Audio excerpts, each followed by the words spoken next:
पंतप्रधान नरेंद्र मोदी आणि ऑस्ट्रियाचे chancellor doctor Christian stalker यांच्यात आज नवी दिल्ली इथं बैठक होणार आहे. हैदराबाद हाऊस इथं होणाऱ्या या बैठकीत बहुपक्षीय मंचांवर सहकार्य आणि परस्पर हितांच्या मुद्द्यांवर विचारविनिमय होणार आहे.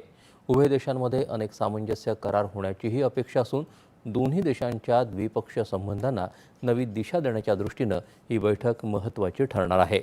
स्टॉकर राष्ट्रपती द्रौपदी मुर्मू यांचीही भेट घेणार आहेत.